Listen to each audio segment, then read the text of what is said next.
back to the range, and we're going to the NBA talk. And, I mean, we finally got to the NBA talk, but, I mean, finally, the New Jersey Nets getting a win. The New Jersey Nets, how about that beating the Charlotte Bobcats, man? That's pretty awesome. I mean, what do y'all guys think about that?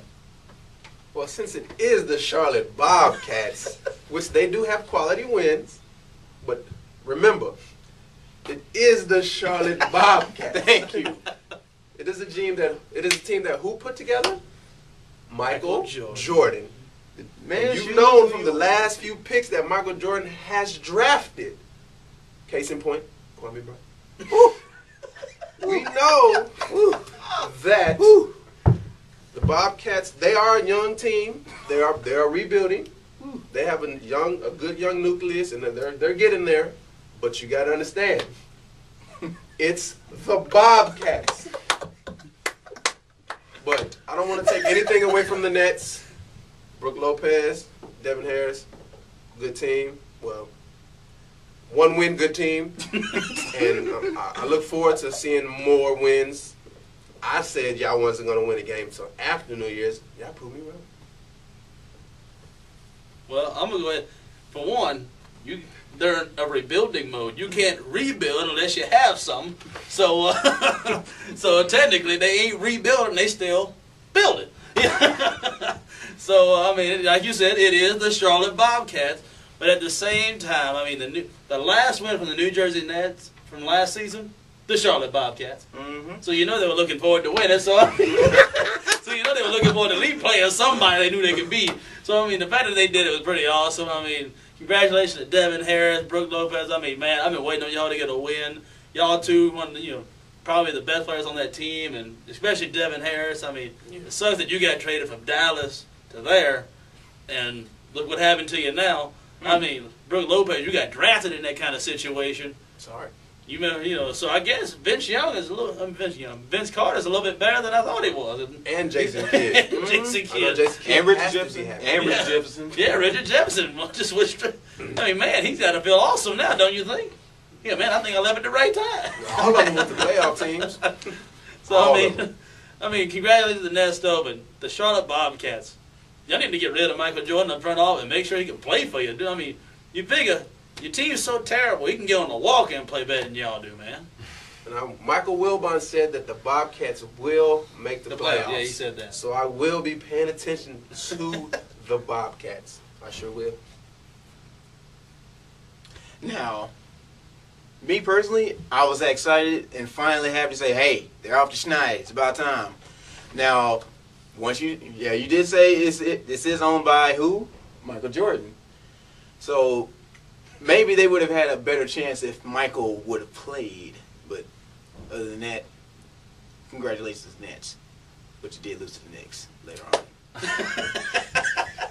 Another big story coming out of the NBA, Allen Iverson is returning back to Philadelphia.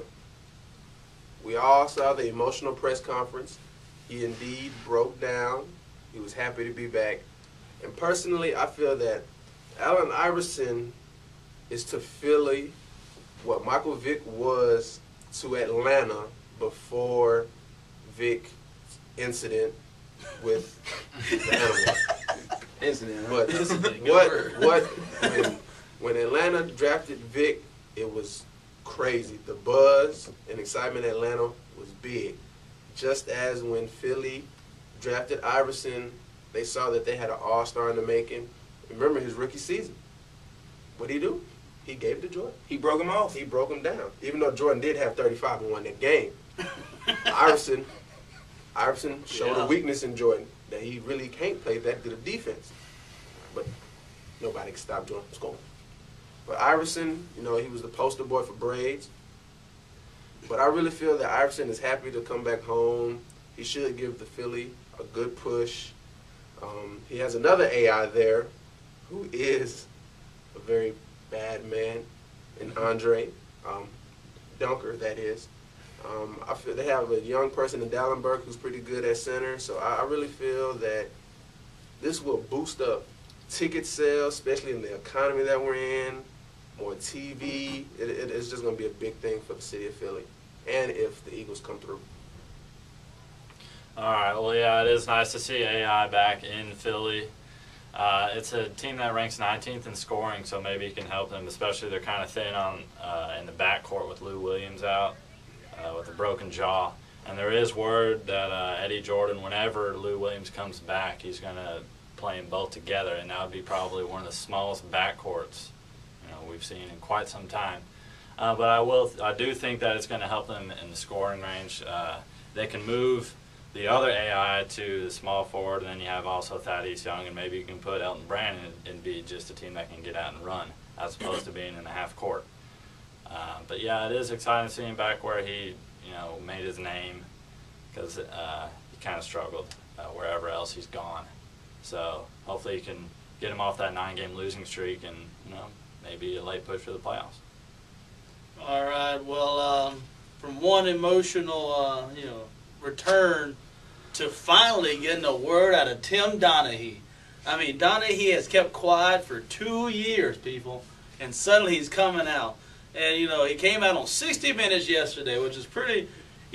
Which is a pretty good interview. It lasted about 25, 30 minutes, which is pretty good. Well, their main feature of the night, of course, because everybody wanted to watch and see what he had to say.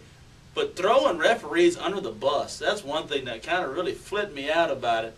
To say, referees were out to get Allen Iverson, when he first got to Denver, saying that referees kind of knew they're going to favor certain teams, certain players, certain coaches.